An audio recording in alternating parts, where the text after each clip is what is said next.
सभी मानस प्रेमियों को और मानस संबंधी प्रसंगों की चर्चा में मेरे सहचर भाई बहन, बड़े आदरणीय बड़े और मेरे छोटे अनेक विद्यार्थीगण, आप सबका स्वागत करता हूँ। नवदा भक्ति की बात कल हुई थी और भक्ति वैरागी जी का प्रश्न था, भक्ति क्यों और किसके लिए, कल हमने चर्चा की थी।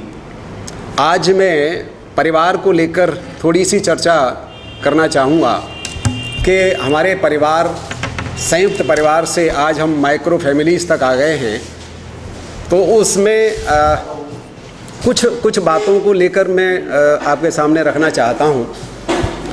देखिए, नईम हाशमी जी आ गए हैं, स्वागत है।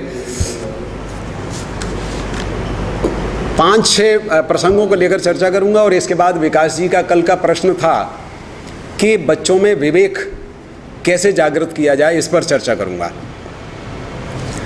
देखिए, सीता जी पिता की पुत्रियां तो सभी होती हैं, लेकिन ऐसे पिता की पुत्री हैं जो राजर्षि हैं। आप जानते हैं महर्षि, ब्रह्मर्षि, राजर्षि अलग अलग, तो वो राजा भी हैं और ऋषि भी हैं, ऋषित्व भी है, ज्ञानी भी हैं, और ऐसे वैसे ज्ञानी नहीं हैं। उनके दरबार में सुखदेव जी उनसे दीक्षा लेने आते हैं, जो भागवत के प्रथम भागवत के प्रवचन करता हैं, भागवतकार हैं। उनके दरबार में अष्टावक्र जैसे ज्ञानी आते हैं। ऐसे राजर्षि की पुत्री हैं जानकी जी। तो ये मालूम है कि धनुष यज्ञ होता है और सीता जी का विवाह हो जाता है राम जी के साथ। तो बात यहाँ से प्रारंभ करना चाहता हूँ कि आज भी हमारे यहाँ ये मान्यता है कि पिता का ख्याल पुत्री अधिक रखती है, पिता से बेटी का जुड़ाव अधिक होता है और माँ से बेटे का जुड़ाव अधिक होता है, ऐसी मान्यता है। तो जब एक बात और बता दूं मैं मित्रों आपको कि विश्वामित्र जी जब राम को मांगने के लिए आते हैं, राम लक्ष्मण को, तो दशरथ ये कहते हैं कि मैं कैसे दे दूं अपने बेटे को, अभी वो 18 साल का भी नहीं हुआ है।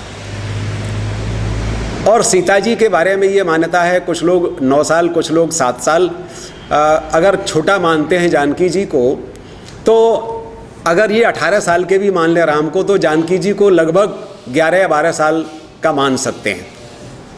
और वो मैं ये बात जो है इसलिए कहना चाहता हूँ कि जब मैंने जानकी जी बहुत छोटी हैं, ये इस बात को पुष्ट करने के लिए मैं इसलिए एक श्लोक उद्धृत करना चाहता हूँ वाल्मीकि रामायण का, कि जब सीता जी लंका से आती हैं राम जी के पास, तो वो छाया सीता है और वो अग्नि में प्रवेश कराने के लिए वो अग्नि में वो छाया सीता चली जाएंगी और असली सीता आ जाएंगी। ये कहानी मालूम है हमको। तो वो सीता जी जब आती हैं तो वाल्मीकि रामायण में 2 श्लोक कहती हैं, उनको आप सुनेंगे तो बात पुष्ट हो जाएगी कि सीता जी बालिका हैं और ये बाल विवाह है। अपदेशों में जनकात नोत्पत्ति ही, मेरी जनक से उत्पत्ति नहीं है, वसुधा तलात, वसुधा तल से है। सीता का मतलब आप जानते हैं कि हल जब चलाते हैं किसान हमारे, तो वो जो फाल होता है उसको सीता कहते हैं, वहाँ से घट में से प्रकट हुई हैं, भूमिजा है, वसुधा तलात, वसुधा के तल से प्रकट हुई हूँ मैं। मम व्रतम च, मैं सामान्य मानवी नहीं हूँ, मानव की देह से उत्पन्न नहीं हूँ। क्या आप मुझ पर शंका कर रहे हैं? मैं इस भूमि से उत्पन्न हूँ जिस भूमि पर जो भूमि सबको धारण किए हुए है, सब क्रियाकलाप जिसके ऊपर संसार भर के होते हैं। तो इसलिए अपदेशों में जनकात न उत्पत्ति ही, वसुधा तलात, वसुधा के तल से है। मम व्रतम च व्रतज्ञ, और आप तो व्रतज्ञ हैं, सब जानते हैं। तो मम व्रतम, ऐसी उस वसुधा के तल से मुझ निर्मल सीता के बारे में जानते हुए बहु तेन पुरस्कृतम, फिर भी आपने मुझको पुरस्कृत नहीं किया कि मैं वसुधा के तल से जन्मी हूँ और वसुधा पर ही, चाहे यहाँ रही या वहाँ रही, चाहे अयोध्या में रही, वन में रही या लंका में रही, तो मेरी असली माँ तो ये धरती है जो मेरी देखभाल करती है। तो इस भेद को, इस व्रत को, मेरे बारे में इस जानकारी को रखते हुए आपने मेरी उस बात का पुरस्कार तो नहीं दिया, बल्कि शंका की। एक बात। दूसरा श्लोक यहीं पर आता है, न प्रमाणीकृतः पाणिर्बाल्ये मम निपीड़ितः मम भक्तिश्च शीलम च सर्वम चे पृष्ठतः कृतम। आपने पाणिर्बाल्ये, बचपन में मेरा विवाह हुआ, मैं छोटी थी तब मेरा विवाह हुआ, इसको भी प्रमाणित नहीं किया आपने, इस पर ध्यान नहीं दिया आपने कि मैं बाल विवाह होकर आपके यहाँ गई और मैं बात को पुष्ट करूँगा, उसके बाद वन में आ गई और आप मुझ पर शंका कर रहे हैं। तो न प्रमाणीकृता पाणिर्बाल्ये मम निपीड़ितः मम भक्तिश्च, मेरी भक्ति, शीलम च, और शील, सर्वम ते पृष्ठतः कृता, सब पीछे कर दिया आपने, सब भुला दिया। तो इसलिए इस श्लोक मैंने इसलिए उद्धृत किए कि सीता बहुत छोटी हैं जब उनका विवाह हुआ है राम जी के साथ। तो राम जी को अगर हम 18 वर्ष का मान लें तो सीता जी 10 वर्ष के लगभग, 11-12 वर्ष के लगभग रही होंगी। तो इसलिए वो जब वहाँ से अपने ये बात तो मनोविज्ञान भी मानता है और हम आप जानते हैं कि बचपन से ही जन्मना गुण अलग अलग रहते हैं, स्वभाव अलग अलग रहता है, बालिकाओं का और बालकों का, बच्चों का बच्चियों का अलग अलग स्वभाव रहता है। इसलिए जब जानकी जी को विदा करते हैं तो राजर्षि जनक बड़े दुखी होते हैं और ये कहते हैं कि मैं राजर्षि हूँ। जैसे शकुंतला को विदा करते हुए कर्ण दुखी होते हैं कि मुझ अरण्यऊ कसाह, मुझे वनवासी की ये दशा है, मेरी पालिता पुत्री को विदा करते समय, तो फिर सामान्य जो गृहस्थ जन है उनकी क्या हालत होती होगी बेटी को विदा करते समय। और ये भी पालिता पुत्री है सीता भी, तो कर्ण की दशा जो है वो जनक की भी हो रही है। उसके बाद भी ये जानती हैं कि राजर्षि हैं, ज्ञानी हैं, उसके बाद भी देखिए आप, और राजर्षि की पत्नी सुनैना जो हैं, सीता जी की माँ, वो उनका ध्यान रखने के लिए है, परिवार है। लेकिन बेटी जब विदा होती है मित्रों, तो सीता जी अपने ये विकास जी ने मुझे सुझाया कि ये प्रसंग आप जरूर लें। तो सीता जी अपनी माँ सुनैना से कहती हैं कि पिताजी का ध्यान रखना माँ। तो इसलिए मैंने कहा कि पिता के तरफ ज़्यादा झुकाव है और उन्हें माँ पर विश्वास है कि माँ संभाल लेगी पूरा घर। और ये हम जानते हैं, हम और आप जानते हैं मित्रों, कि घर में अगर पूरा घर बीमार हो जाए तो एक महिला संभाल लेती है। और महिला शब्द मैंने इसलिए मैं प्रयोग में लिया है कि विनोबा भावे ने महिला शब्द का अर्थ लिया है कि जिससे महान कुछ ना हो वो उसे महिला कहा जाता है। तो एक महिला पूरे घर को संभाल लेती है अगर पूरा घर बीमार हो जाए तो, और एक महिला बीमार हो जाए, अगर गृहिणी बीमार हो जाए तो पूरा घर परेशान हो जाता है, पूरा घर उसको नहीं संभाल पाता। जैसे एक माँ 10 पुत्रों को पाल लेती है, लेकिन माँ अगर बूढ़ी हो जाए तो 10 पुत्र हिचकिचाते हैं, उसे नहीं संभाल पाते हैं। तो खैर माँ सुनैना सी कहती हैं कि पिताजी का हे माँ ध्यान रखना। ये कहते हुए जब सीता जी आ जाती हैं, विदा हो जाती है, उसके बाद देखिए दशरथ जी और कौशल्या जी इंतजार कर रही हैं, प्रतीक्षा कर रही हैं कि हमारे पुत्र और पुत्र वधुएं बारात लौटकर आएगी। तो खैर बारात आती है, स्वागत होता है और सजावट होती है, सब कुछ होता है, बड़ी खुशी मनाई जाती है बाजे गाजे के साथ। लेकिन मूल प्रसंग जो मैं बताना चाह रहा हूँ वो 5-6 प्रसंग लूँगा केवल। वो प्रसंग ये है कि जब चारों बहुओं का स्वागत कर रही हैं उनकी सास। एक बात और मैं कह दूं मित्रों यहाँ पर कि जब बारात लौट आती है तो केवल दहेज जो दिया जाता है, वाल्मीकि जी ने अपनी वाल्मीकि रामायण में उसका नाम दिया है कन्याधन। कन्याधन का मतलब कन्या को दिया जाने वाला धन। मेरा ऐसा मानना है कि अब सुप्रीम कोर्ट ने ये निर्णय दे दिया है कि अगर बेटी चाहे तो अपनी पिता की संपत्ति में से बराबर का हिस्सा ले सकती है, चाहे पुत्र हो या पुत्रियां हैं, बराबर का हिस्सा वो ले सकती है। तो ये व्यवस्था हमारे यहाँ भी पहले से रही है। हमारे यहाँ भारतीय परंपरा में पिता यथाशक्ति कन्या धन देता था, कन्या के लिए धन देता था, उसकी सुख समृद्धि के लिए देता था। लेकिन बुराई अब हमारे समाज में ये आ गई है मित्रों कि अब दहेज दिया नहीं जाता, अब दहेज मांगा जाता है। ये बुराई आ गई है।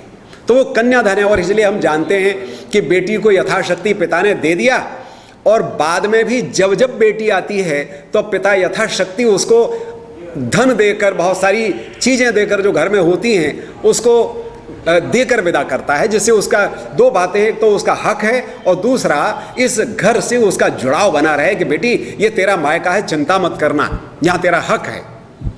लेकिन बाद में मध्यकाल में और अभी से कुछ वर्ष पहले तक जब बच्चियां भटकने लगी, ससुराल से दुत्कार दिया गया और मायके में माता पिता नहीं रहे, भैया भाभी ने पूछा नहीं, तो बेटी दुत्कारी जाती रही। तब ये स्थिति जब देखी तो साहित्यकार और पत्रकार गण ने ये आवाज़ उठाई, और तब माननीय सर्वोच्च न्यायालय ने ये फिर व्यवस्था बनाई कि ये बराबर का हिस्सा बेटी ले सकती है, और हमारे देश में ऐसी परिस्थिति में बेटियों ने हिस्सा लिया भी है। तो अयोध्या में जब ये जाते हैं तो कोई दहेज नहीं देखता है।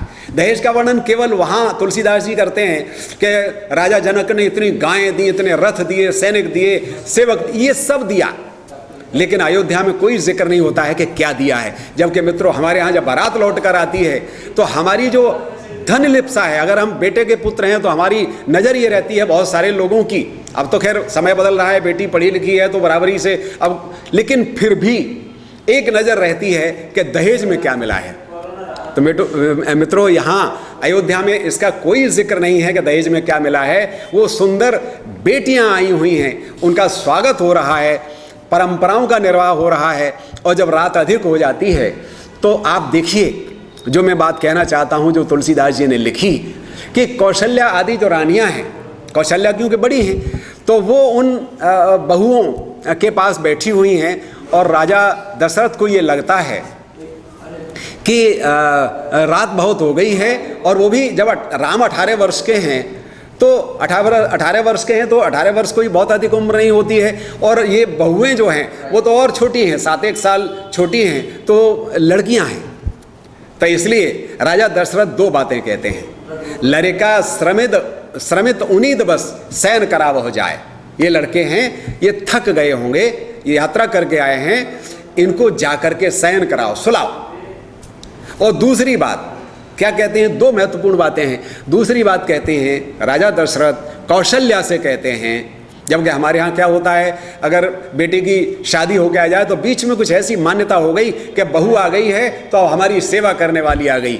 मित्रों बहू आती है, वो कोई नौकरानी नहीं आती है। मैं क्षमा चाहता हूँ, ये जो कुछ दृष्टि में कुछ परिवारों में मैंने देखा है कि अब हमारी सेवा करेगी। असल में क्या है, वो जो अपेक्षा करने वाली हमारी घर की बड़ी हैं, उनके साथ वो होता रहा है, इसलिए उनको लगता है कि ये परंपरा है। लेकिन मित्रों हमारी ये सनातन परंपरा नहीं है। तो इसलिए राजा दशरथ कौशल्या जी से ये कहते हैं, पहली बात ये कहते हैं कि वधू लड़किनी पर घर आई, राखी ओट पलक की नाई। अपेक्षा नहीं करना चाहिए, बहू तो सेवा करेगी, हमारी परंपरा है, वो सेवा करना जानती है, बड़ों का कहना मानना, बड़ों के अनुसार आचरण करना, बड़ों की सेवा करना। तो वधू लड़किनी, ये बहुएं जो हैं वो लड़कियां हैं, और पर घर आई, दूसरे के घर आई, पराए घर आई हैं। वधू लड़किनी पर घर आई, राखी ओट पलक की नाई। इनको ऐसे रखना, इस तरह से रखना जैसे पलकों की ओट में आंख रहती है। आंख को जरा सा आप स्पर्श करती, पलक तुरंत उसको सेफ करता है, सुरक्षित करता है। इतनी बढ़िया उपमा दी है कि ये बहुएं हैं, लड़कियां हैं, कम उम्र की हैं, पराए घर आई हैं, इसलिए इनको ऐसे रखना कौशल्या से दशरथ जी कहते हैं। और लड़कों को जाकर सुलाओ। जब ये बात कह के दशरथ जी चले जाते हैं, तब तुलसी लिखते हैं कि सास जो है क्या करती हैं, सुंदर बधुन सास सुलह सोई। इसमें एक चीज छिपी हुई है, क्योंकि बाल विवाह है, लड़कियां हैं, विवाह की उम्र अभी नहीं है, इसलिए चारों बहुओं को अलग अलग सास ले जाकर अपने साथ सुलाती हैं।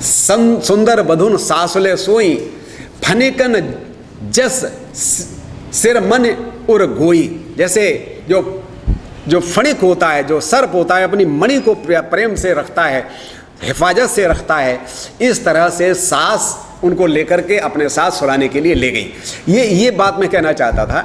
अभी विकास जी बता रहे थे, उन्होंने कहीं पढ़ा होगा कि हरिवंश राय बच्चन अमिताभ बच्चन के माननीय पूज्य पिताजी कि अमिताभ बच्चन का विवाह जब हुआ तो उन्होंने अमिताभ बच्चन की पत्नी जया बच्चन जब आई तो हरिवंश राय बच्चन जो उनके ससुर थे, उन्होंने अपनी पुत्रवधू के चरण स्पर्श किए, पैर छुए कि आप मेरे घर आई हैं, आप मेरे घर की लक्ष्मी हो। एक तरफ ये उदाहरण है। तो मित्रों, अगर ये उदाहरण आज हमारे काम के हैं या हमें कहीं हम कहीं ऋणात्मक हो गए हैं, माइनस में चले गए हैं, तो इन बातों की पुनरावृत्ति हमारे लिए कोई लज्जा का विषय नहीं है। हमारे घर का हिस्सा हुई है, हमारे घर को प्लस करने आया है कोई, तो हमारे लिए सौभाग्य की बात है। हमारे घर को संभालने वाला कोई आया है, हमारे घर में श्री वृद्धि करने के लिए कोई आया है, तो उसका स्वागत हमें करना चाहिए। जबकि आज एक दोहा मुझे याद आता है मित्रों, अभी बीच का दौर, अब तो खैर बच्चियां काफ़ी पड़ गई और अब ये बहुत ज़्यादा हम दहेज के मामले या दहेज के कारण जो मृत्यु हुई, हत्याएं हुई, वो अब बहुत ज़्यादा नहीं हैं। लेकिन बीच का एक समय था जब एक दोहा किसी कवि ने लिखा और बड़ा अच्छा है, देखिए आप, कि लड़की का पिता कहता है लड़के के पिता से, मैं तो तुमसे तू हुआ और तुम तू से आप। मैं तो तुम कहने लायक था, लेकिन तुमसे तू कहने लायक हो गया, और तुम तू से आप, और तुम थे तुमसे आप लायक हो गए। कारण क्या था? मैं बेटी का बाप था, तुम बेटे के बाप। तो मित्रों, ये स्थिति हमारी न रहे। संयुक्त परिवार में सासू बैठी हुई हैं, बहुएं बैठी हुई हैं, लड़के एक साथ बैठे हुए हैं। एक आध दो परिवार मैंने मित्रों ऐसे भी देखे हैं कि बेटा बहू को विदा करा के लाया है और मेन गेट में वो तब घुसा जब उसको अलग कमरा उसका बंटवारा करके दे दिया गया। ये हमारे समाज की स्थितियां मैंने देखी, इसलिए मैंने कुछ बिंदुओं को उठाने की कोशिश की है।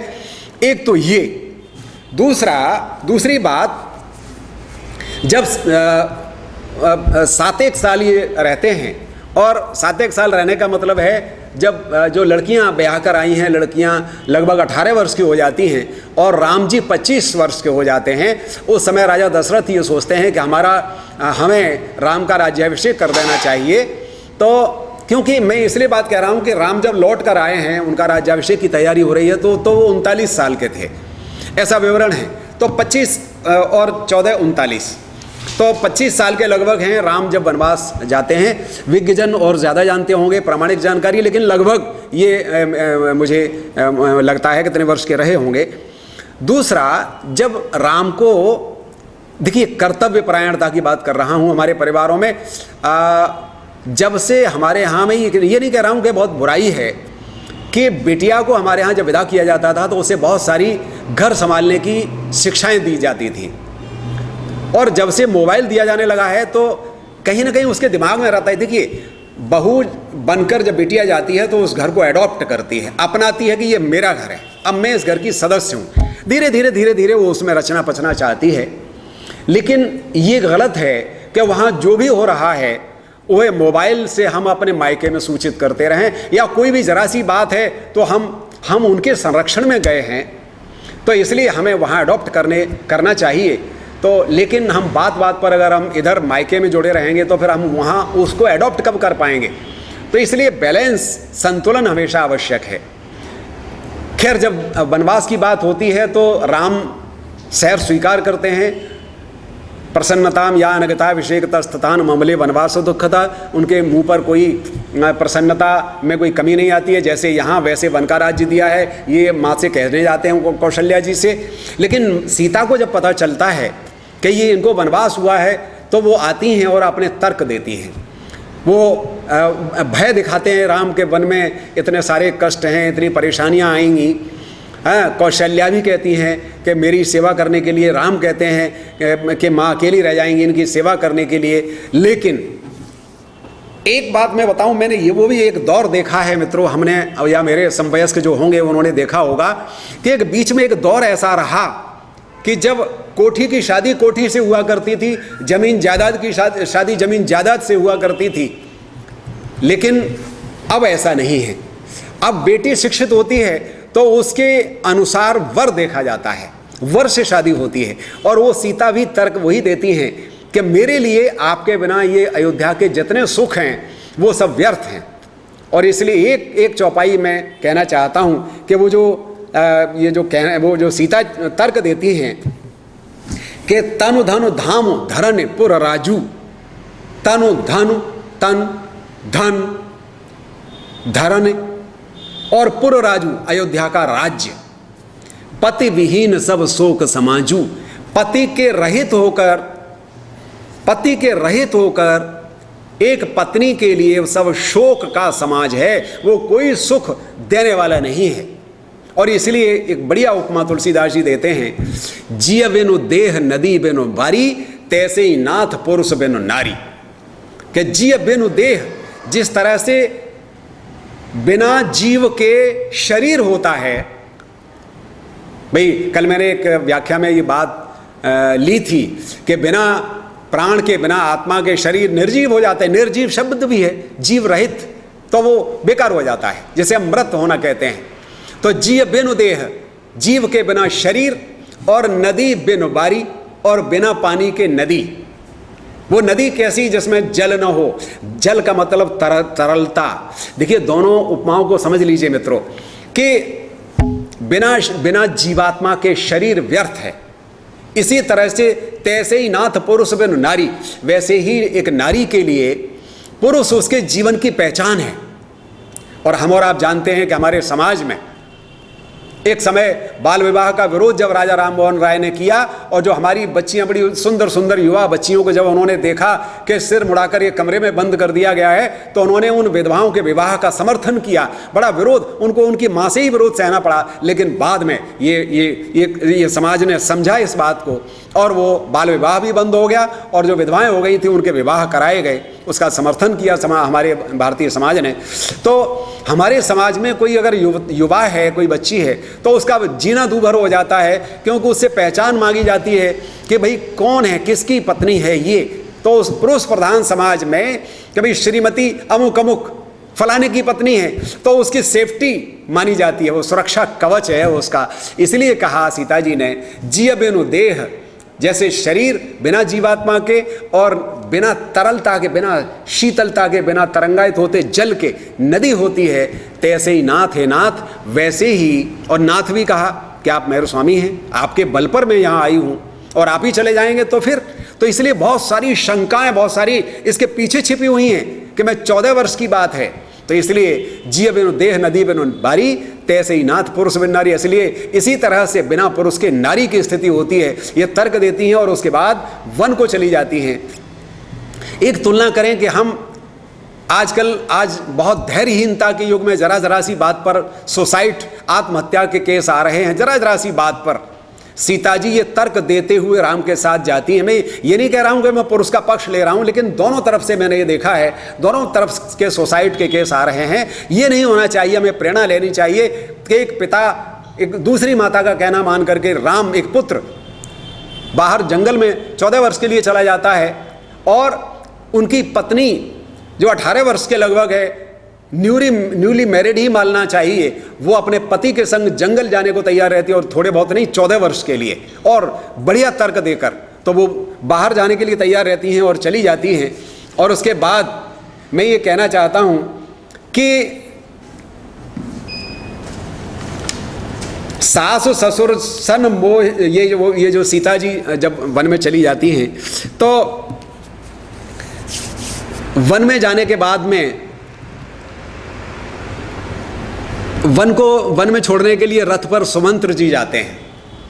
और सुमंत्र जी जब अगले दिन सुबह ये कहते हैं, एक तो बड़ा कष्ट ये होता है कि जो राम को छोड़िए, चलिए वो तो पुत्र हैं, लड़के हैं, लेकिन वो पुत्र वधू जिसने बाहर जमीन पर पाँव न रखा हो, वो जंगल में मिलने वाली घास को बिछाकर, और कोई कपड़ा नहीं है, उसके ऊपर लेटी हो, तो किसकी आंखों में आंसू नहीं आ जाएंगे। सुमंत्र रोने लगते हैं, और रात में चर्चा करते रहते हैं, निषाद बैठे रहते हैं, लक्ष्मण बैठे रहते हैं, और सवेरे फिर ये कहते हैं कि महाराज ने ये कह दिया था कि अगर मेरे बेटे न लौटे तो मेरी पुत्र वधू को ले आना। और वो पुत्र वधू से जब कहते हैं कि आप चलो मेरे साथ, तो सीता जी क्या कहती हैं कि सास ससुर सन मोर होते, विनय कर पर पाएं, मोर सोच जन करिए कछ मैं बन सुखी सुभाएं। कि सास ससुर सन मोरे होते, मेरे ओर से सास और ससुर से पैर छूकर ये कहना कि मोर सोच जन करिए, मेरा सोच न करें, मेरी चिंता न करें। क्यों? कि मोहे मैं वन सुखी सुभाएं, मैं वन में सुखी हूं, अच्छी तरह हूं, ये मेरी ओर से उनको दिलासा दे देना, ढाढ़स दे देना, कितनी बड़ी बात है, कितने बड़े धैर्य की बात है। हम केवल धैर्यवान राजा राम को ही नहीं मानते हैं, माँ सीता भी कम धैर्यवान नहीं है जब उनसे छोटी हैं। प्राणनाथ प्रिय देवर साथाओ कहती, कहकर भेजती हैं, संदेश देती हैं कि प्राणनाथ मेरे, फिर वही बात आ जाती है कि मेरे प्राण जिन में बसते हैं, जो मेरे प्राण स्वरूप हैं, जिनकी वजह से मैं हूं, तो ऐसे मेरे राम जी, और प्रिय देवर साथा, और प्रिय देवर मेरे साथ हैं। वीर धुरी न धरे धनु भाथा, जो धर्म के धुरी हैं और धनुष बाण धारण किए हुए हैं। नहीं मग श्रम भ्रम दुख मन मोरें। देखिए 3-4 शब्दों पर ध्यान चाहता हूं। क्या कहती हैं सीता जी? 14 वर्ष की बात है, थोड़ी बहुत बात नहीं है। और वन में और राजभवन में बहुत अंतर होता है। राजभवन में सुविधाएं कलेक्टेड हैं और यहां खोजनी पड़ेंगी जंगल में। कि नहीं मग श्रम, रास्ते में मैं चलूंगी, उनके साथ साथ पैदल चलूंगी, उसका श्रम मुझे परेशान नहीं करेगा। नहीं भ्रम, और मुझे कोई भ्रम नहीं है, इसलिए मैं इनके साथ प्रसन्न हूं। दुख, कोई दुख मुझे नहीं है कि मैं इनके साथ आई हूं या मेरे साथ ऐसा कर दिया। हम तो जरा जरा से भगवान को गाली देने लगते हैं, बड़े अपने भाग्य को कोसने लगते हैं। लेकिन सीता जी कहती हैं न तो रास्ते के चलने का मुझे श्रम होगा, न कोई भ्रम है मुझे, न कोई दुख है। मन मोरे मेरे मन में, ये तीनों चीजें नहीं हैं। मोहे लगे सोच करिए जन भोरे, आप मेरे लिए कोई सोच न करें। और मित्रों, चित्रकूट में जब ये भरत वापस लौटाने के लिए, राम को वापस करने के लिए जब जाते हैं, तब भी सीता जी को ध्यान देखिए आप कि जनक जी भी आते हैं, सुनैना भी आती हैं सेना सहित, और रात को सबसे सास से पहले मिलती हैं, उसके बाद अपनी माँ के पास जाती हैं और बैठी रहती हैं। तो उसके बाद में उनको अचकचाहट होती है कि मुझे, मेरे पति को वनवास हुआ है, इसलिए मुझे मायके वालों के साथ बहुत देर तक नहीं बैठना चाहिए, इसलिए वो अचकचाती हैं। तो सुनैना समझ जाती हैं और कहती हैं कि बेटी तुम अपने सास के संग जाओ, अपने शिविर में जाओ। अच्छा, एक बात और मैं कहना चाहता हूँ, सीता जी की बात है तो कल मैं पूरी करने की कोशिश करूँगा, आज तो नहीं हो पाएगी, कि जानकी जो है वो हर जगह अपने कर्तव्यों का ध्यान रखती हैं। आज मैं इतना ही, कल मैं सीता जी को लेकर, परिवार को लेकर मैं थोड़ी बात आगे बढ़ाऊँगा। मैं कल एक प्रश्न आया था, विकास जी का प्रश्न था कि बच्चों में विवेक कैसे जागृत किया जाए। इस प्रश्न को मैं लेना चाहता हूँ। जानकी जी की बात कल आगे बढ़ाएंगे परिवार को लेकर, और एक पति के रूप में राम भी और पत्नी के रूप में सीता जी भी कैसे, और सहचरी के रूप में कैसे साथ देती हैं राम का, इस बात को कल हम लेंगे। और कोई प्रश्न आएगा तो उसका स्वागत करेंगे। आज का प्रश्न यह है बच्चों की, मित्रों, कि बच्चों में विवेक कैसे जागृत हो। तो मैं बात यहाँ से शुरू करना चाहता हूँ कि बच्चे कच्चे होते हैं और बच्चे होते हैं, भोले होते हैं। एक श्लोक की बात मैंने कही थी, लालयित पंचवर्षाणी ताड़यित 10 वर्षाणी च, ये हमारे यहाँ का श्लोक है कि 5 वर्ष तक लालन का मतलब है, मनोविज्ञान भी ये कहता है, जो हमारे जितने मोंटेसरी की शिक्षा पद्धति पर जितने कॉन्वेंट स्कूल हैं, तो मोंटेसरी ने ये लिखा है कि 5 वर्ष तक बच्चे से कोई भी किसी भी तरह की पढ़ाई लिखाई की बात नहीं करनी चाहिए। ये मोंटेसरी की किताब मैंने पढ़ी है। तो केंद्रीय विद्यालय में 5 वर्ष का ही एडमिशन होता है, लेकिन अब नर्सरी, अब तो किड या ऐसा कुछ और भी शाखाएं हो गई हैं, चलने लगे हैं। तो लालन पालन मतलब बच्चों को खिलाइए पिलाइए, खेलने दीजिए, वस्त्रों का ध्यान रखिए, बस ये। उसके बाद 10 वर्ष तक, 5 के बाद 15 वर्ष तक जब हो जाए, तब तक उसको ताड़ित माने अपने संरक्षण में रखना है आपको। किधर चलाना है, किधर ले जाना है, क्या करना है, ये बच्चा महसूस करे, उसको ये भी महसूस हो कि वो इस घर का एक मेंबर है। और फिर प्राप्ते षोडशे वर्षे मित्र में वसमाचरित, और 16 वर्ष का जब हो जाए, 16 वर्ष में जैसे ही प्रवेश करे वैसे ही मित्रमिव समाचरे, तो उसके साथ मित्रता का व्यवहार करना चाहिए। ये हम और आप जानते हैं। अब मैं कहना ये चाहता हूँ, ये बात यहाँ से शुरू करूँगा मैं। हमारे यहाँ एक कहावत है, बहुत सी कहावतों का अर्थ मैंने अपने तरीके से लिया है, नेगेटिव अर्थों में लेते हैं बहुत सी कहावतों के, जबकि ऐसा है नहीं। देखिए एक कहावत है, सुनो सबकी, अगर मैं ये बोलूँगा तो आप कह दोगे करो मन की। इसमें ऐसा नहीं है कि हम सबकी सुने, लेकिन जैसे सबकी सुनी लेकिन दुर्योधन हो जाए, दुर्योधन ने मन की और सब नष्ट करा दिया, ऐसा नहीं है। मेरा कहना यह है कि जितना बच्चा सुन लेगा या हम भी जितना सुन लेंगे तो हमारा मन निर्णय लेने की स्थिति में आ जाएगा, तब हम काम करने लायक हो जाएंगे, हम निर्णय लेकर अच्छा काम कर सकते हैं। और ये सुनने की बात का मैं तर्क देना चाहता हूं कि हमारे जो न्यायालय में न्यायाधीश गण होते हैं, माननीय न्यायाधीश होते हैं, वो कितनी सुनते हैं और कब तक सुनते हैं, और सुनने के बाद एक तर्क निकालते हैं, एक बीच में से सत्य निकाल लेते हैं कि सच क्या है।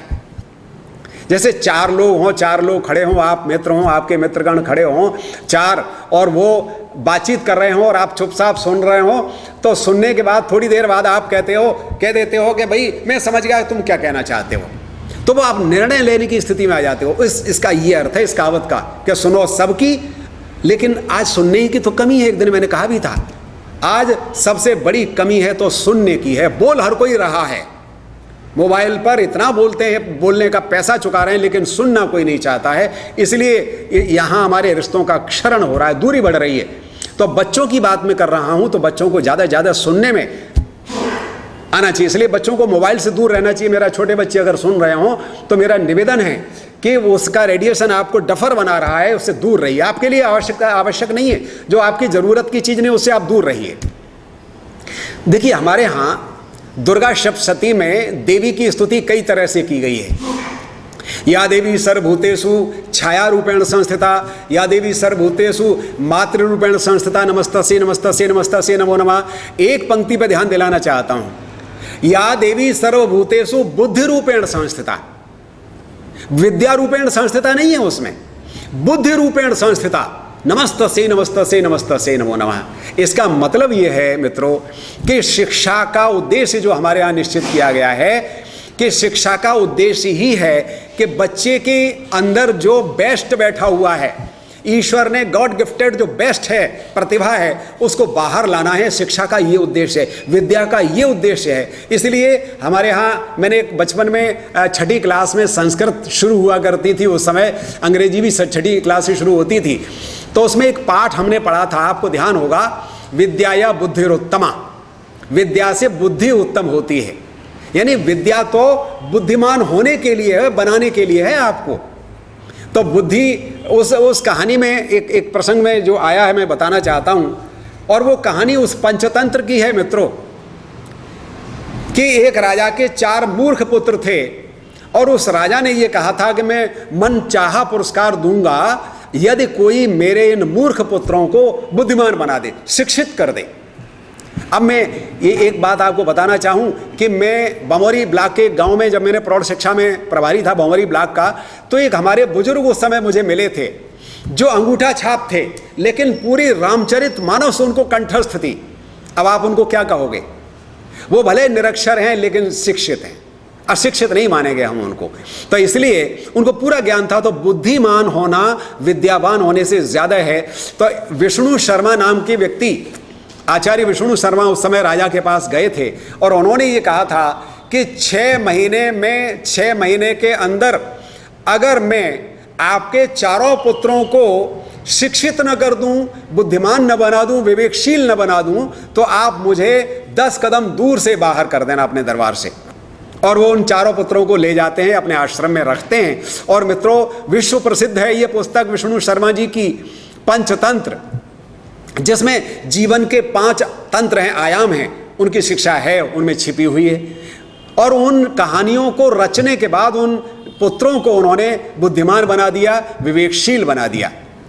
तो उसी पंचतंत्र की, इसलिए मैं कहा करता हूं मित्रों, एक निवेदन लगे हाथ आप मेरे बहुत सारे परिवारों में माता पिता के रूप में सुन रहे होंगे, बच्चे सुन रहे होंगे, आजकल बहुत सारा एक चलन, चाहे वो बर्थडे है, मैरिज एनिवर्सरी है, पुस्तकों का चलन कम हो गया है मित्रों। पुस्तकों का चलन, अभी पुस्तक दिवस निकल कर गया है 23 को, पुस्तकों का चलन, उसका महत्व कभी कम होने वाला नहीं है। अगर रिसर्च करनी है तो नेट तो एक बार में देखेंगे, अगर हमें रिसर्च करनी होती है तो 10 पुस्तकें हमारी टेबल पर खुली हुई बिछी रहती हैं, तब कहीं हम उसमें से निकाल पाते हैं। तो इसलिए पुस्तक की महत्ता कभी कम होने वाली नहीं है। तो मेरा निवेदन ये है, जो भी बच्चे मेरी बात सुन रहे हो, माता पिता सुन रहे हो, तो उनको प्रेरणा दें कि जो बच्चों के जन्मदिन में, बर्थडे में जा रहे हैं, तो कोई एक अच्छी सी पुस्तक लेकर जाएं। कोई मोमेंटो ले जाएंगे किसी अवसर पर, या कोई बच्चों को टॉफी ले, वो सब खा लेंगे, इधर उधर हो जाएंगी, खिलौने टूट जाएंगे, लेकिन पुस्तक आज नहीं तो कल उस घर में पढ़ी जाएगी। तो इसलिए मेरा निवेदन है कि पंचतंत्र की पुस्तक तो मित्रों बचपन में ही पढ़ा देनी चाहिए बच्चे को। अगर नहीं पढ़ी हो तो आप भी पढ़ें, बच्चे को पढ़ाएं। हर उम्र की शिक्षा उसमें है, परिवार की, वन की, बाहर रहने की, राजा के दरबार की, मित्र बनाने की, मित्रों में फूट डालने वालों की, जो नहीं है उसको प्राप्त करने की हर प्रकार की शिक्षा उसमें है। और ऐसा कार्य करना जिसकी जो परीक्षित नहीं है, जिसकी परीक्षा नहीं की गई है, माता पिता मना करते हैं बच्चे को, बेटा ऐसा मत करो, तो बच्चा मान जाता है, क्योंकि वो अपरीक्षित है, उसकी परीक्षा उसने नहीं की, इसलिए वो उसको रोकना जरूरी है। तो इसलिए मेरा निवेदन है कि बच्चों को पुस्तक देने की, किसी भी अवसर पर गिफ्ट देने के रूप में तो पुस्तक दी जाए तो ज़्यादा अच्छा है। और वो पुस्तक पंचतंत्र जैसी हो, हितोपदेश जैसी हो, तो क्या बात है। तो इसलिए वो उस पुस्तक में से एक कहानी हमें उस समय पढ़ाई गई थी, मैं बताना चाहता हूँ आपको कि उसमें एक पाठ था, विद्याया बुद्धिरुत्तमा, विद्या से बुद्धि उत्तम होती है। 4 बच्चे, एक गांव के 4 लड़के काशी पढ़ने गए थे, और पढ़कर जब लौट रहे होते हैं तो वो एक जंगल में होकर रास्ता था, तो एक पेड़ के नीचे वो छाया में, दोपहर का समय था, छाया में बैठ जाते हैं। तो एक ने कहा कि अरे देखो जरा ये पास में ये हड्डियां पड़ी हैं। दूसरे ने कहा ये तो शेर की हड्डियां लग रही हैं। तो उन्होंने कहा हाँ बिल्कुल ठीक बात है। तो ये कन्फर्म हो गया। तो उसमें एक बोला कि मैं इन हड्डियों को अपने, मैं जो पढ़कर आया हूं विद्या, देखिए बुद्धि निर्णय कराती है कि आपको विद्या का उपयोग कहां करना है। इसलिए ब्रह्मबाण कहां छोड़ा जाना है, रामायण और महाभारत की कहानी हमको बताती है कि हम जिस पे टारगेट कर रहे हैं केवल वही नहीं, इससे जनहानि बहुत हो सकती है, इसलिए उसे छोड़ने की अनुमति नहीं है। तो इसलिए बुद्धि से निर्णय लेना बहुत जरूरी है मित्रों। तो वो एक कहता है कि शेर की हड्डियां हैं, इनको मैं जोड़ सकता हूं। दूसरा कहता है कि मैं इनमें दूसरा कहता है कि मैं, तुम जोड़ दोगे तो मैं इसमें मांस मज्जा चढ़ा सकता हूं अपनी विद्या के बल से। और तीसरा कहता है कि मैं इसमें प्राण डाल सकता हूं। चौथा चुपचाप था, वो कम बोलता था जामवंत की तरह। तो इसलिए उसने कहा ऐसा मत करो। अरे बोले वाह, हम अपनी विद्या का प्रयोग करके देखेंगे। अरे बोले प्रयोग करना, प्रयोग मत करो भैया, ये शेर की हड्डियां हैं, ये शेर बन जाएगा तो खा जाएगा। लेकिन वो लोग नहीं माने और उन्होंने वैसा ही किया। पहले ने हड्डियां जोड़ दी, दूसरे ने मांस मज्जा डाल दिया, तीसरे ने प्राण डाल दिए, और चौथा जो था बोले 1 मिनट रुक जाओ, और वो पेड़ पर चढ़ गया और वो शेर जिंदा हो गया और तीनों को खा गया। और फिर आकर उसने अपने गांव में बताया। तो इस कहानी से शिक्षा ये मिलती है कि जो विद्या है वो केवल वो नहीं, विवेकशील होना बहुत ज़रूरी है। तो एक पहली बात विकास जी मैं निवेदन करना चाहूँगा कि हमारे घर में अगर पुस्तकें रहेंगी, मोबाइल जैसी बीमारी कम रहेगी, पुस्तकें ज़्यादा रहेंगी, बच्चों की टेबल पर रहेंगी, रैक में सजाने के लिए नहीं। बहुत से घरों में मैंने ये भी देखा है कि रैक में सजी हुई पुस्तकें, बड़ी बड़ी कीमती पुस्तकें, लेकिन उनको कोई छू नहीं सकता। टेबल पर रहनी चाहिए मित्रों। किताब ही जीवंत बनाती है, जिज्ञासु बनाती है। बच्चा पलटेगा, 1 पेज पढ़ेगा तो कम से कम उसमें कुछ तो मिलेगा उसको। इसलिए किताब हमें, मैं गिफ्ट में देने की बात कर रहा था। तो एक बात। दूसरा, बच्चा, आज जो एक आम शिकायत है कि माता पिता से बच्चों के बीच में, उनकी संतानों के बीच में दूरी बढ़ रही है। मैंने, आप और हम देखते रहते हैं व्हाट्सएप पे बहुत सारे ऐसे दृश्य आते हैं कि मम्मी अलग लगी हैं, पापा अलग लगे हैं, बेटी अलग लगी है, बेटा अलग लगा हुआ है। भैया तो फिर जुड़ाव कब होगा? तो इसलिए इसकी एक लिमिट होनी चाहिए, एक सीमा होनी चाहिए। दूरी जो बढ़ रही है वो ठीक नहीं है। तो सबसे पहली बात तो ये मित्रों कि हमारे अपने माता पिता जो हैं वो अपने अनुभव जो बेस्ट है वो बच्चों को सोते समय जरूर सुनाएं। एक बात और एक निवेदन करना चाहता हूं कि दिन की शुरुआत एक दिन मैंने कहा भी था कि शिकायत से कभी दिन की शुरुआत न करें। और बच्चे ने कोई गलती कर भी दी है, बच्चा कम नंबर लाया है, बच्चे से कोई त्रुटि हो गई है, तो भी उसको आप क्या करते हो, बड़े जोश में आते हो और आवेश में आकर उसकी पिटाई करते हो, गाली देते हो, अपशब्द बोलते हो, कुछ भी करते हो। लेकिन नहीं, मेरा निवेदन यह है बच्चों, ईश्वर ने इस संसार को चलाने के लिए किसी को इंजीनियर की प्रतिभा दी है, किसी ने डॉक्टर की दी, किसी ने किसी को अलग अलग, सारे सबको अलग अलग बनाया है उसने।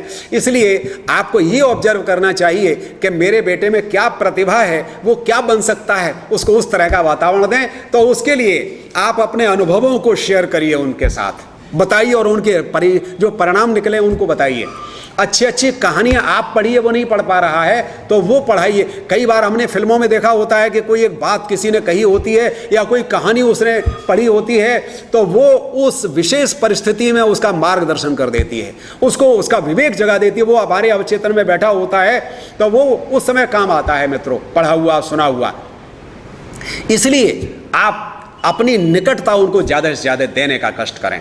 ऐसा नहीं है कि बेटे ने खाना खा लिया अलग, बेटी ने अलग, नहीं। कम से कम आप इतना तो कर ही सकते हैं हम लोग कि आजकल तो लॉकडाउन चल रहा है, संग नाश्ता करिए, एक दूसरे को देखिए। मैंने एक बात एक समय इंटरव्यू लिया था तो मैंने कहा था कि एक सबसे बड़ा लाभ ये हो रहा है, दो बड़े लाभ हैं। एक तो पर्यावरण बहुत अच्छा हो गया हमारा पूरे विश्व का, और दूसरी बात घर के सारे परिवार के सदस्य एक जगह हैं, उनमें निकटता बढ़ रही है। तो उस निकटता में मित्रों वो जो दूरी थी, कम से कम वो दूरी कम होनी चाहिए, ख़त्म होनी चाहिए। अगर माता पिता और संतान के बीच में दूरी ख़त्म हो जाएगी तो शिक्षक और स्टूडेंट, विद्यार्थी के बीच में जो दूरी थी वो भी धीरे धीरे ख़त्म हो जाएगी, बच्चे में वो आदत पड़ जाएगी। तो इसलिए एक दोहा ज़हीर कुरैशी जी का, मेरे मित्र बड़े भाई हैं, उनका एक बड़ा अच्छा दोहा है, उसको आप याद रखिए। सभी जो भी मेरी बात सुन रहे हैं वो आप दिमाग में इसको नोट कर लें। उन्हें बड़ा अच्छा लिखा है ये दोहा। परिवार में, गुरु शिष्य के बीच में, माता पिता और संतान के बीच में, है ना, पड़ोसी या ज्ञानी के बीच में, रिश्तेदारी के बीच में, या एक वर्ग संप्रदाय, सबके बीच में काम आता है। जहाँ भी गुणी है हमें गुण ग्रहण करना चाहिए। तो उन्होंने लिखा कि कितना अच्छा हो अगर जले दीप से दीप। एक दीपक जल रहा है, एक ज्ञानी व्यक्ति है, माता पिता ज्ञानी है, तो उस दीपक से दूसरा दीपक जले। कितना अच्छा हो अगर जले दीप से दीप। दूसरी पंक्ति, ये संभव तब हो सके आए दीप समीप। लेकिन ये तब संभव हो पाएगा जब एक दीपक दूसरे जलते हुए दीपक के पास आएगा। तो ये बच्चों के लिए, किशोर और युवा पीढ़ी के लिए बहुत ज़रूरी है पास आने की बात, तब कहीं तो दीपक, जलते हुए दीपक से दीपक जल पाएगा। तो ये जो विवेक जागृत होने की जो बात है, वो जलता हुआ दिया है तो उसके पास उसे ले जाया जाए, उसके पास रहे। वो अपने से बड़े ज्ञान में, ज्ञान वृद्ध जो ज्ञान में आगे बढ़े हुए हैं, अनुभव में आगे बढ़े हुए हैं, और अनुभव में, ज्ञान में माता पिता आगे बढ़े हुए थे, इसलिए माता पहली गुरु होती है, उसे रोकती है, टोकती है, अच्छी बातें बताती है, क्योंकि बच्चा उतना नहीं समझ पाया है अभी, वो आगे बढ़े हुए हैं। इसलिए ये नियम बना दिया गया, माता पिता का कहना मानना चाहिए बच्चों को। वो तमाम दुनिया के संकटों से, झंझटों से बचाते हैं उनको, कुप्रवृत्तियों से बचाते हैं उनको, दुष्प्रवृत्तियों से बचाते हैं उनको, जिनके परिणाम भयंकर होते हैं। तो इसलिए एक बात। दूसरा, 3 मिनट और है, ये बात मैं पूरी करना चाहता हूँ विकास जी, कि बच्चों को ध्यान केंद्रित करना सिखाएं। बच्चा बहुत भटक रहा है। अब देखिए, सुबह जब बच्चा उठता है, अगर हम आज योग ध्यान प्राणायाम होने लगा है और जो करते हैं उनको इसका लाभ मालूम है, बच्चा कंसेंट्रेट करने की आदत डाले, और वो तब डालेगा जब उसे अच्छा लगेगा, आनंद आएगा। भाई एक चीज़ हमने दे दी है और उसे पसंद नहीं है, तो अच्छे रूप में उसको, जैसे अगर कोई कड़वी गोली उसे पसंद नहीं और आपको मालूम है कि ये कड़वी गोली उसके लिए लाभप्रद है और वो नहीं लेना चाहता है क्योंकि वो कड़वी है, तो उसे शुगर कोटेड बना कर दीजिए, शुगर कोटेड बना कर दीजिए उसे। जैसे मैंने एक निवेदन किया कि आप उससे कोई गलती हो गई है तो पहले उसकी, जैसे मान लीजिए एक उदाहरण दूं कि उसका मान लीजिए रिजल्ट शीट आ गई। अब आपने देखा कि अरे मैथ में तेरे इतने कम नंबर, अंग्रेजी में इतने कम नंबर। अरे भैया, कम देख रहे हो, जिसमें ज़्यादा हैं वहाँ से शुरू करो ना पहले। तो उससे पहले तारीफ करिए आप, बेटे तुम बहुत अच्छे, क्या बात है, ये इतने बड़े नंबर, इतने बढ़िया नंबर, इतने बढ़िया नंबर, या कोई अच्छा काम कुछ तो किया होगा ना उसने, बेटा तुम बहुत अच्छा बोलते हो, बेटा तुम हमारा आज्ञा पालन बहुत अच्छा करते हो। उसके बाद धीरे से उसकी तरफ पॉइंट आउट करा दो उसको कि बेटा इसमें अगर तुम ऐसा और कर लेते तो और अच्छा लगता है। तो बच्चे को बुरा भी नहीं लगेगा, क्योंकि सम्मान की भावना आज के इन तार्किक पीढ़ी के बच्चों में बहुत ज़्यादा है। इसलिए मेहरबानी करके आप शिकायत भी कर रहे हैं तो आप करिए, दूसरे के सामने अगर आपने कर दी तो आपसे दूरी बढ़ती चली जाएगी, क्योंकि आज का बच्चा पहले के बच्चे से बहुत आगे है, तार्किक है। तो इसलिए मेरा निवेदन है कि पहले आप उसकी तारीफ करें, उसके बाद कोई शिकायत है तो शिकायत करें, और नेगेटिव शिक्षा तो दीजिए ही मत। नेगेटिव, हमारी मनोविज्ञान ये कहता है, साइकोलॉजी ये कहती है कि नेगेटिव कहना कि ऐसा मत करो, वैसा मत करो। तो अगर आपने कहा कि ऐसा मत करो तो फिर कैसे करें ये हम नहीं बताते। यहाँ मत बैठो, अरे यहाँ मत बैठो, तो फिर कहाँ बैठे ये हम बताते ही नहीं हैं। हमें एक बात, एक उदाहरण याद आ रहा है मुझे। तुलसीदास जी रत्नावली के यहाँ गए तो उसने, मैंने एक दिन उदाहरण भी दिया था, रत्नावली ने केवल डांटा नहीं, एक रास्ता बताकर भेजा कि मेरे हाड़ मांस की शरीर में तुम्हारा ऐसा प्रेम है, जाओ यहाँ से। अगर ऐसा श्री राम में होता तो रास्ता बनाकर भेजा। मित्रों, इसलिए हमें शिकायत से शुरुआत नहीं करनी चाहिए, पहले उसकी तारीफ करो बच्चे की। उसमें ईश्वर ने हर व्यक्ति में गुण दोष दिए हैं, हमें फिर दोषों को कम करके गुणों को का विकास करना है। चंद्रमा में चांदनी बहुत अधिक है, इसलिए हमें उसके धब्बों की तरफ नजर नहीं जाती है। पूर्णमासी के दिन देखिए आप, क्या बात है, चांदनी खिली है और चंद्रमा को हम हाथ जोड़ते हैं, बहुत अच्छा लगता है, लेकिन उसमें जो धब्बे हैं उसकी तरफ नजर जाती है क्या? नहीं जाती। ठीक इसी तरह कोई भी बड़े से बड़ा व्यक्ति है, उसमें कहीं ना कहीं कोई उनकी व्यक्तिगत कोई कमजोरियां रही होंगी, कोई गुस्सा आता होगा या कोई बात रही होगी, लेकिन उसकी तरफ ध्यान इसलिए नहीं जाता है क्योंकि उनकी जो पूर्ण खिले हुए चंद्रमा की तरह उनका प्रकाश इतना अधिक है कि आम आदमी को उसकी तरफ ध्यान देने की आवश्यकता भी नहीं है। उनसे शिक्षा लेने की आवश्यकता है, उस चांदनी का आनंद लेने की आवश्यकता है। तो इसलिए एक बात तो ये कि हम शिकायत से शुरू न करें, एक बात। दूसरा, बच्चों को आजकल मैंने देखा है कि छोटे बच्चे जो नर्सरी से ही हम क्या करते हैं, ABCD रटा देंगे। एक तो मेरा निवेदन ये है कि ABCD याद है, बड़े बड़ों को याद है, लेकिन हिंदी वर्णमाला सुनो तो उनको याद नहीं है। तो इसलिए खैर मैं ये प्रवृत्ति बताना चाह रहा हूं कि हम रटा देते हैं, शब्दों को रटा देते हैं, लेकिन बाद में अर्थ बहुत समय बाद पता चलते हैं। अगर उसका अर्थ भी हम उसी समय बच्चों को बताएंगे तो उसकी रुचि आप देखिए कैसे जागृत होती है, वो शुगर कोटेड हो जाएगी उसके लिए। तो इसलिए एक बात। दूसरा, घर में डांटने के बजाय अगर बच्चा किसी बात से असहमत है आपसे, तो आप उसको डांटना नहीं है। हम डिक्टेटर नहीं है, हमको उस बच्चे को, आगे की पीढ़ी को बहुत आगे ले जाना है। वो हमारा नाम रोशन करेगा, हमारे घर का, समाज का, राष्ट्र का नाम रोशन करने वाला बच्चा है, कुल दीपक है, या कुल दीपक की बच्ची बालिका है या बालक है, कोई भी है, मैं भेद नहीं कर रहा हूं। तो इसलिए एक तो डराना नहीं है उसको, अरे देखो ऐसा नहीं होगा तो ऐसा हो जाएगा। बच्चा है, हमसे बहुत छोटा है मित्रों, उसे डराना नहीं है, उसे डांटना नहीं है, बल्कि मोड़ना है। एक चीज और मैं आपको निवेदन करना चाहता हूं, विकास जी मेरी बात सुन रहे होंगे, कि सभी के काम की बात है कि हम प्रायः, बच्चा बहुत हिम्मत करके हमारे पास आता है। देखिए, बच्चा जिस पल माँ की गोद में होता है, और माँ पहली गुरु है, प्यार करता है, लेकिन जिस दिन पिता उसे अपनी गोद में लेकर, जिस दिन घर से बाहर घुमा लाता है, बाहर की दुनिया दिखा लाता है, और अगले दिन जब पिता जैसे ही घर में घुसता है तो माँ की गोद से बच्चा पिता की तरफ ललकता है। इसका क्या कारण है? बच्चा जिज्ञासु है, वो दुनिया देखना चाहता है।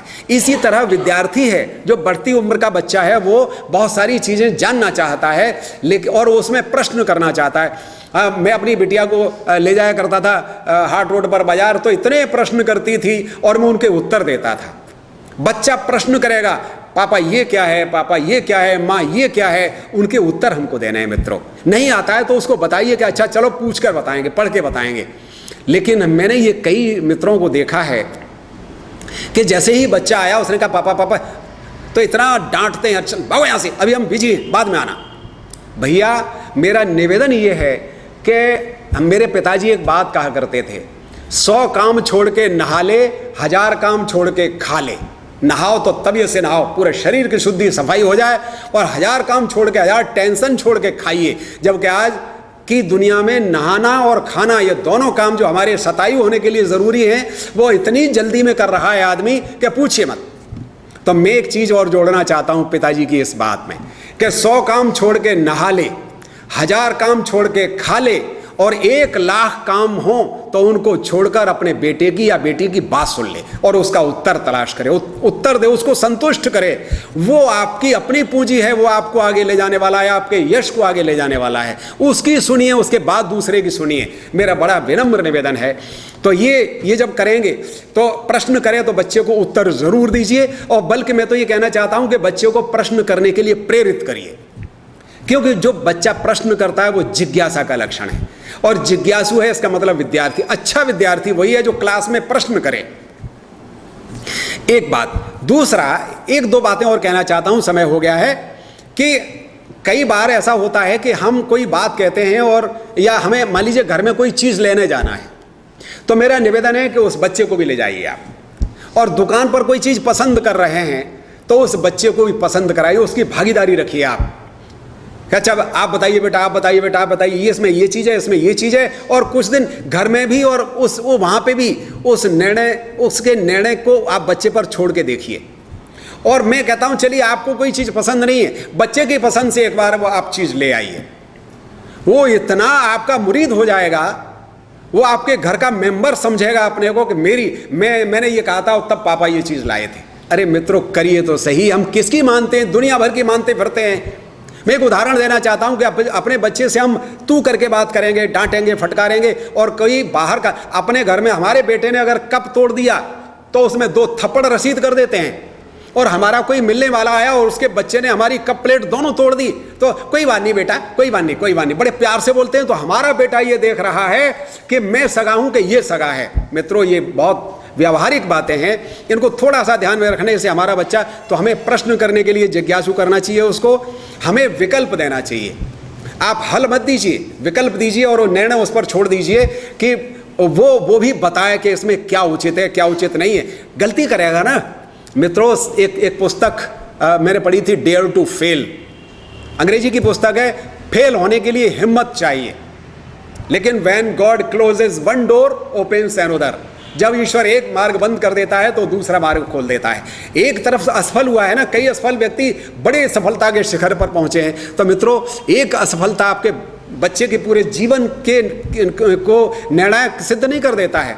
इसलिए मेरा निवेदन है कि विकल्प दीजिए, पहले गलती करेगा फिर सोचेगा, और उससे सलाह मशवरा कीजिए, अधिक से अधिक उसको साथ रखिए, अपने साथ रखिए, खेलिए, बाजार जाएं तो उसको साथ ले जाइए। बहुत सारे कई महापुरुषों को मैंने देखा है कि अपनी संतानों को साथ ले जाया करते थे, तो वो उनके बराबरी से उन्होंने उनको यशस्वी बनाया। साहित्यकारों के बच्चे साहित्यकार बने, समाज सेवियों के समाज सेवी बने, दार्शनिकों के दार्शनिक बने। तो इसलिए होता है मित्रों कि उसमें वो बीजारोपण हमने कर दिया। तो इसलिए मेरा निवेदन है कि ये जो प्रश्न था आज का विकास जी का, कि बच्चों में विवेक कैसे जागृत हो, तो उसके लिए मैंने कुछ बातें जो मेरे समझ में आई थी वो मैंने आपके सामने रखी हैं। माँ सीता को लेकर थोड़ी सी बातें कुछ और रखूँगा।